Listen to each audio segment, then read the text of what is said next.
Hi to all, welcome back to our channel. ரீசெண்டாக நான் தூரிகாக்காக amount deposit பண்ணுறதுக்காக post office வந்து நம்ம போயிருந்தோம். அப்போ நான் அங்கே பார்த்த ஒரு விஷயம் தான் இந்த வீடியோவை மேக் பண்ணுறதுக்கான ரீசன். என்ன அப்படின்னா, பெண் குழந்தை வந்து அவங்க வீட்டில் இருக்குது. ஸோ நான் எப்போ எஸ்எஸ்சியை வந்து நான் ஸ்டார்ட் பண்ணலாம் அப்படிங்கிற டீட்டெயிலில் வந்து பற்றி அவங்க வந்து கேட்டிருந்தாங்க. ஸோ அவங்களுக்கு அது பார்க்கும்போதே அதை பற்றின எந்த டீட்டெயிலும் இல்லை. ஆக்சுவலி அந்த நேமே அவங்க வந்து மென்ஷன் பண்ணலை. பெண் குழந்தைகளுக்கு இங்கே ஏதாவது சேமிப்பு திட்டம் இருக்குன்னு சொன்னாங்க அப்படிங்கிற மாதிரி தான் கேட்டிருந்தாங்க. ஸோ அந்த சேமிப்பு திட்டத்தை பற்றியே அவங்களுக்கு தெரியலை அப்படிங்கிறது வந்து எனக்கு தெரிஞ்சுது. ஸோ நிறைய பேருக்கு இப்போ அதை பற்றின ஒரு அவேர்னஸ் வந்து தேவைப்படுறதுனால நம்ம ஆல்ரெடி குழந்தைகளுடைய கல்விக்காக எப்படியெல்லாம் சேமிக்கலாம்னு சொல்லிட்டு ஒரு வீடியோ வந்து போஸ்ட் பண்ணியிருக்கோம். அதுல ஆர்டியை பத்தியும் சேவிங் ஜார்ஸை பத்தியும் பிபிஎஃப் பத்தியும் வந்து நம்ம பேசியிருக்கோம். அதே மாதிரி பொன்மகன் சேமிப்பு திட்டத்தை பத்தியுமே ஒரு வீடியோல வந்து பேசியிருக்கோம். அதனால ஒரு பெண் குழந்தைகளுக்கான ஒரு கல்விக்காக நம்ம சேர்த்து வைக்கக்கூடிய ஒரு சேமிப்பு திட்டத்தை பத்தி இந்த வீடியோல பேசலாம் அப்படிங்கிறதுக்காக தான் பொன்மகள் சேமிப்பு திட்டத்தை பத்தி இந்த வீடியோல ஃபுல் எக்ஸ்பிளனேஷன் வந்து கொடுக்க போறேன். மேபி நிறைய பேருக்கு இந்த திட்டத்தை பத்தி தெரிஞ்சிருக்கலாம், தெரியாதவங்களுக்கு இது பயனுள்ளதா இருக்கும் அப்படிங்கிறதுக்காக அதை நான் எடுத்திருக்கேன். ரொம்ப பேசிக்கான விஷயங்கள் எளிமையா எல்லாருக்கும் புரியற மாதிரி நான் இதுல எக்ஸ்பிளைன் வந்து பண்ணிடுறேன். ஸோ வீடியோவை ஸ்கிப் பண்ணாம என் வரைக்கும் பாருங்க. ஒருவேளை இந்த திட்டத்தை பத்தி உங்களுக்கு நிறைய தெரிஞ்சிருந்தது அப்படின்னா உங்களுடைய கருத்துக்களை மறக்காம கமெண்ட்ஸ்லயும் ஷேர் பண்ணிருங்க. இந்த திட்டத்தை பத்தி தெரியாதவங்களுக்கு இந்த வீடியோவை ஃபார்வர்ட் பண்ணிருங்க. சுகன்யா சம்ரிதி யோஜனாவை அரசாங்கம் வந்து கொண்டு வந்ததுக்கான நோக்கமே பெண் குழந்தைகளுடைய கல்வி அண்ட் திருமணத்துக்கான ஒரு நிதி பாதுகாப்பை அவங்களுக்கு ஃபியூச்சர்ல கொடுக்கணும் அப்படிங்கிற ஒரு பர்பஸ்க்காக தான் இதை வந்து கொண்டு வந்திருக்காங்க. ஸோ இப்போ ஒரு குழந்தை வந்து உங்களுக்கு இருக்கு அப்படின்னா அவங்களுடைய 1 இயர்ல இருந்து நீங்க சேவிங்ஸ் அப்படிங்கிற ஒரு விஷயத்த ஸ்டார்ட் பண்ணலாம். அண்ட் 10 வயசுக்கு மேல வந்து உங்களால இந்த ஸ்கீம்ல வந்து ஜாயின் வந்து பண்ண முடியாது. ஒரு 10 வயசுக்கு உட்பட்ட பெண் குழந்தைகளுக்கு நீங்க வந்து இந்த திட்டத்துல சேமிப்பை வந்து நீங்க தொடங்குறது வந்து ஆரம்பிக்கலாம். சோ இது வந்து பாத்தீங்க அப்படின்னா 18 வருஷம் வரைக்கும் உங்களுடைய சேமிப்பை வந்து நீங்க பண்ணிட்டு வருவீங்க. சோ 21 வயசுல தான் உங்களுக்கு மெச்சூரிட்டி ஆகி அமௌண்ட் உங்க கைக்கு வந்து கிடைக்கும். இது வந்து காம்பவுண்ட் இன்ட்ரெஸ்ட்ல இருக்கக்கூடிய ஒரு ஸ்கீம் அப்படிங்கிறதுனால உங்களுக்கு ரிட்டர்ன்ஸ் வேல்யூ வந்துட்டு ரொம்ப நல்லாவே உங்களுக்கு வந்து கிடைக்கும். சோ அந்த மீதி இருக்கக்கூடிய 18 வருஷம் நீங்க கான்ட்ரிபியூட் பண்றீங்க, மீதி இருக்கக்கூடிய வருஷங்களுக்கு கவர்மெண்ட் வந்து உங்களுக்கு லாக்கிங் பீரியடா வச்சு அவங்க வந்து கான்ட்ரிபியூட் பண்றதுனால சோ உங்களுடைய ஹையர் எஜுகேஷன், குழந்தைகளுடைய ஹையர் எஜுகேஷனுக்காக நீங்க கவலைப்பட வேண்டிய அவசியமே வந்து இருக்காது. இல்ல நான் எஜுகேஷனுக்கு வேற சேவிங்ஸ் பண்ணிட்டு இருக்கேன், உங்களுடைய மேரேஜ் பர்பஸ்க்காக எடுத்துக்கலாம் அப்படின்னாலும் தாராளமா நீங்க வந்து எடுத்துக்கலாம். ஸோ இந்த 2 விஷயம், ஒரு பெண் குழந்தைக்கு ஒரு கல்வியும் ஒரு நல்ல ஒரு திருமணமும் அமைச்சு கொடுக்கணும்னு நினைக்கிறீங்க அப்படின்னு சொன்னா பேரண்ட்ஸ் தாராளமா கட்டாயமா என்னை பொறுத்த வரைக்கும் பெண் குழந்தைகள் வச்சிருக்கக்கூடிய எல்லா பெற்றோர்களுமே மினிமம் ஒரு 500 ரூபாயாவது கட்டாயம் இந்த திட்டத்துல சேமிக்கணும் அப்படிங்கிறது என்னுடைய வேண்டுகோள். இந்த சேமிப்பு கணக்குல இப்ப இருக்கக்கூடிய வட்டி விகிதங்கள் வந்து பாத்தீங்க அப்படின்னா 8.2% வந்து கொடுத்திருக்காங்க. ஸோ வருஷம் ஒவ்வொரு டைமுமே அரசாங்கம் வந்து இந்த வட்டி விகிதங்களை வந்து மாற்றும். ஸோ ஏறி இருக்க ஒழிஞ்சு குறையிறது அப்படிங்கிறது ரொம்ப ரேரா தான் இருக்கு. ஸோ இப்போ அட் பிரசன்ட் 8.2% வந்து உங்களுக்கு வந்து கொடுத்துட்டு இருக்காங்க. இது வந்து நான் முன்னமே சொல்ற மாதிரி காம்பவுண்ட் இன்ட்ரெஸ்ட், அதாவது கூட்டு வட்டி. ஸோ வட்டிக்கு வட்டி கிடைக்கும் அப்படின்னு சொல்லுவாங்கல்ல, அந்த மாதிரி தான். ஃபார் எக்ஸாம்பிள் ரொம்ப எளிமையா இந்த மாசம் நீங்க ஒரு 1000 சேர்த்துறீங்கன்னு வச்சுக்கோங்க, அடுத்த மாசம் ஒரு 1000, இந்த மாசம் 1000க்கான ஒரு வட்டி இருக்குமா, இப்போ ஒரு உதாரணத்துக்கு 50 ரூபாய் வட்டின்னு வச்சுக்கலாம். இப்போ உங்க அக்கௌண்ட்ல நெக்ஸ்ட் மந்த் எவ்வளவு இருக்கும், 1050 ரூபாய் இருக்கும். ஸோ நெக்ஸ்ட் மந்த் நீங்க 1000 ரூபாய் நீங்க வந்து சேமிப்பா நீங்க போடுறீங்க அப்படின்னா அந்த 2050க்கு வட்டி கொடுப்பாங்க. ஓகேங்களா? அப்ப 3வது மாசம் போகும்போது நீங்க எவ்வளவு சேர்த்திருப்பீங்க, 2100 பிளஸ் இன்ட்ரெஸ்ட் அப்படிங்கிற மாதிரி இருக்கும். அப்போ 3100 பிளஸ் இன்ட்ரெஸ்ட் அப்படிங்கிற மாதிரி வட்டிக்கு வட்டி ஆட் ஆயிட்டே வந்து உங்களுக்கு கிடைக்கும். ஸோ மெச்சூரிட்டி அமௌண்ட் மற்ற சேவிங்ஸ் ஸ்கீமை விட இதுல வந்து கொஞ்சம் பல்கா வந்து உங்களுக்கு கிடைக்கும். அண்ட் இதுல உங்களுக்கு வரி விலக்கும் வந்து இருக்கிறதுனால உங்களுக்கு ரொம்பவே எளிமையாகவும் இருக்கும். ஸோ டாக்ஸ் பெனிஃபிட் வந்து உங்களுக்கு இருக்கு இதுல. இந்த அக்கௌண்ட்டை நீங்க வந்து ஒரு குழந்தையினுடைய பாதுகாவலராவோ அல்லது நீங்க ஒரு பேரண்ட்ஸாவோ இருந்தீங்க அப்படின்னா தாராளமா ஓபன் பண்ணலாம். ஸோ தாத்தா பாட்டிங்களும் ஓபன் பண்ணலான்னு வந்து ஃபர்ஸ்ட் வந்து இருந்தது. பட் இப்போ அவங்க ஓபன் பண்ணாலுமே கார்டியன் வந்து பேரண்ட்ஸ் தான் இருப்பாங்க அப்படிங்கிற மாதிரி ஒரு அப்டேட் வந்து இருக்கிறதா போஸ்ட் ஆஃபீஸ்ல வந்து சொல்லியிருந்தாங்க. ஸோ இப்போ வந்து தாத்தா பாட்டி வந்து ஓபன் பண்ண முடியாது, ஸோ அம்மா அப்பா பேர்ல வந்து அது டிரான்ஸ்ஃபர் ஆயிரும் அப்படின்னு வந்து சொல்லியிருக்காங்க. ஸோ நீங்க வந்து ஒரு கார்டியனா தான் வந்து இருப்பீங்க, அந்த அமௌண்ட் வந்து உங்களுடைய குழந்தைகளுக்கு தான் வந்து போகும். ஸோ 10 வயதுக்கு உட்பட்ட குழந்தைகளுக்கு நீங்க வந்து ஓபன் பண்ணலாம். ஒருவேளை நீங்க 10 வயசுக்கு மேல ஆயிருச்சு அப்படின்னா கண்டிப்பா இந்த அக்கௌண்ட்ல வந்து உங்களால சேமிப்பு கணக்கு வந்து தொடங்குறதுக்கு வந்து முடியாது. உங்க வீட்ல 2 குழந்தைகள் இருக்கு அப்படின்னு சொன்னா, அந்த 2 குழந்தைகளுக்குமே உங்கனால இந்த சேமிப்பு திட்டத்த வந்து தொடங்க முடியும். ஆனா, ஒரு குழந்தைக்கு ஒரு அக்கவுண்ட் தான் உங்கனால ஓப்பன் வந்து பண்றதுக்கு முடியும். ஸோ, இப்ப இந்த இயர் வந்து நான் தூரிகாக்கு வந்து ஒரு அக்கவுண்ட் ஓப்பன் பண்ணிட்டேன். ஸோ, இதுல வந்து நான் போட்டுட்டே வரேன் அப்படின்னா, பின்னாடி நான் என்ன நினைப்பேன், சேவிங்ஸ ஸ்ப்ளிட் பண்ணி வந்து போடலாம். இந்த வருஷம் ஒண்ணு ஓப்பன் பண்ணிட்டு, அடுத்த வருஷம் ஒண்ணு போடும்போது 2மே வேற வேற வருஷத்துல எனக்கு கிடைக்கும். ஒரு 2 வருஷம், 3 வருஷம் கழிச்சு திருப்ப நான் வந்து வேற ஒரு அக்கவுண்ட்ல நான் தூரிகாக்கு வந்து சேவ் பண்ணலாம் அப்படின்னு நினைச்சேன்னா கண்டிப்பா என்னால வந்து முடியாது. தூரிகாவுடைய நேம்ல ஒரு குழந்தையினுடைய நேம்ல ஒரே ஒரு அக்கவுண்ட் தான் நம்மளால வந்து சேவ் வந்து பண்றதுக்கு வந்து முடியும். ஸோ நீங்க வந்து இதை வந்து பார்த்துக்கோங்க. ஒருவேளை உங்க வீட்டுல 3ஆவதாவும் ஒரு பெண் குழந்தை இருக்கு அப்படின்னா அந்த முதல் 2 குழந்தைகளுக்கு நீங்க அக்கவுண்ட் ஓபன் பண்ணிட்டீங்கன்னா 3ஆவது குழந்தைக்கு அக்கவுண்ட் வந்து ஓபன் வந்து பண்ண முடியாது. ஸோ 2 குழந்தைகளுக்கு மட்டும்தான் இதுல எலிஜிபிள். ஸோ இந்த சேமிப்பு திட்டத்தினுடைய லாக்கிங் பீரியட் வந்து பார்த்தீங்க அப்படின்னா 21 வருஷம். இந்த 21 வருஷம் வரைக்கும் நீங்க வந்து கான்ட்ரிபியூட் வந்து பண்ணணும். ஸோ இடையில வந்து நீங்க எடுக்கிறதுக்கு வந்து முடியாது. அதாவது 18 வருஷம் வரைக்கும் நீங்க கான்ட்ரிபியூட் பண்ணுவீங்க.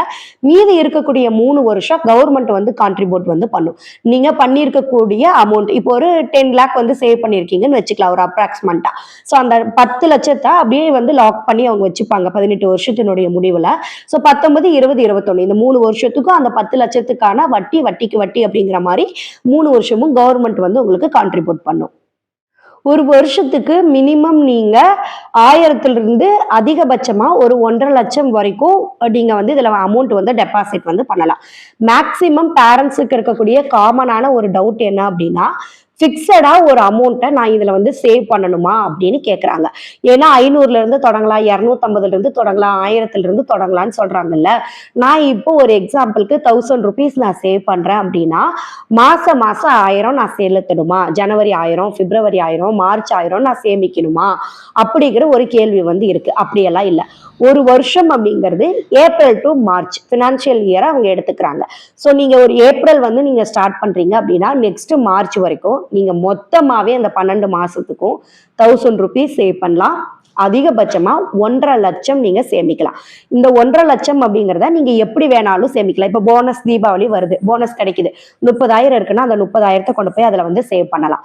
ஸோ நீங்க மாசம் மாசம் 1000 நீங்க சேர்த்திட்டே வரலாம். அப்போ ஒரு வருஷத்துக்கு 60,000 அந்த மாதிரி வந்ததுன்னா கூட அது வந்து உங்களுக்கு எலிஜிபிள் தான். ஆனா இந்த 1.5 லட்சத்தை அது தாண்டக்கூடாது.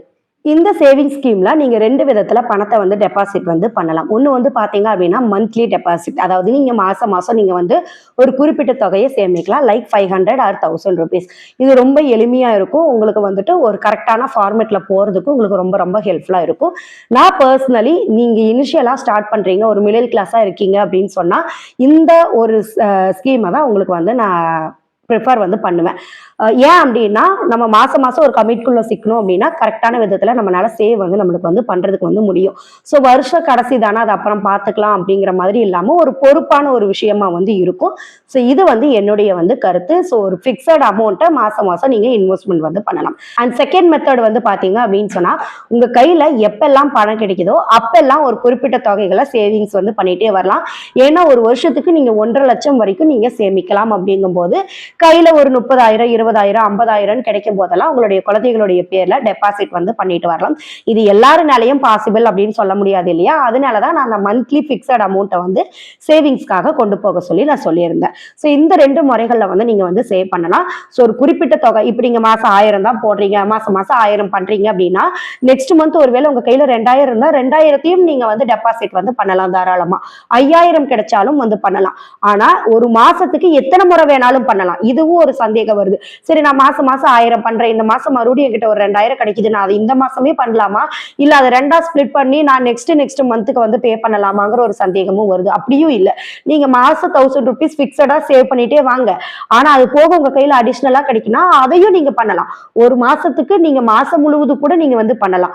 ஆனா அந்த வருஷத்தினுடைய முடிவுல 1.5 லட்சத்தை தாண்டக்கூடாது. அது மட்டும் தான் பிக்ஸடு. ஓகேங்களா? சோ நீங்க டெய்லியும் நீங்க பண்ணலாம், மாசமும் நீங்க வந்து பண்ணலாம். எப்பெல்லாம் அமௌண்ட் கிடைக்குதோ அப்பெல்லாமும் நீங்க வந்து வந்து பண்ணலாம். ஸோ இதை வந்து ஞாபகம் வந்து வச்சுக்கோங்க. அண்ட் ஏப்ரல் வந்து ஃபர்ஸ்ட் வந்து பண்றது 5th வந்து பண்றது அப்படிங்கிறது ஒரு ஃபுல் ரேட் ஆஃப் இன்ட்ரெஸ்ட் வந்து கிடைக்கும் அப்படின்னு வந்து சொல்றாங்க. பட் அது எனக்கு வந்து ஃபுல் கிளாரிட்டி வந்து கிடைக்கல. உங்களுக்கு யாராவதுக்கு அதை பத்தி தெரிஞ்சிருந்தது அப்படின்னா மறக்காம கமெண்ட்ல வந்து ஷேர் பண்ணிக்கோங்க. எப்படி எனக்கு என்ன ஒரு டவுட் இருந்ததுன்னா, நம்ம எப்போ வந்து ஜாயின் பண்ணாலுமே அந்த இயர் எண்டு நம்மளுக்கான இன்ட்ரெஸ்ட் ரேட் கிடைக்கும். அது ஏன் ஏப்ரல் 5th அப்படிங்கிறது எனக்கு தெரியல. பட் எனக்கு பேங்க் ஸ்டாஃப் ஒருத்தர் வந்து சொன்னது அதுதான். ஏப்ரல் 1 to 5 நீங்க வந்து ஓபன் பண்ணீங்க அப்படின்னா நெக்ஸ்ட் இயருக்கு வந்து ஃபுல் ரேட் ஆஃப் இன்ட்ரெஸ்ட் வந்து உங்களுக்கு கிடைக்கும் அப்படின்னு வந்து சொல்லியிருந்தாங்க. இதையும் கொஞ்சம் வந்து நீங்க வந்து ஃபோக்கஸ் வந்து நீங்க பண்ணிக்கோங்க. சோ இப்ப இந்த குழந்தைக்கு அக்கௌண்ட் ஓபன் பண்ணணும்னா என்னென்ன வேணும் அப்படிங்கிற ஒரு விஷயங்கள் தேவைப்படும் இல்லையா?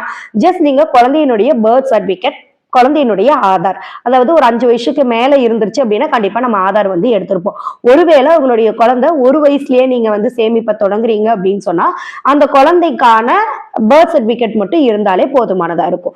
யார் அக்கௌண்ட் ஓபன் பண்றீங்களோ பேரண்ட்ஸ், அதாவது மதர் ஆர் ஃபாதர் ரெண்டு பேத்துல யாரோ ஒருத்தருடைய யார் அக்கௌண்ட் ஓபன் பண்ற பர்சனோ யாரு நாமினியோ அவங்களுடைய ஆதார், பேன், ஓட்டர் ஐடி அந்த மாதிரி விஷயங்கள் வந்து கொடுக்குற மாதிரி இருக்கும்.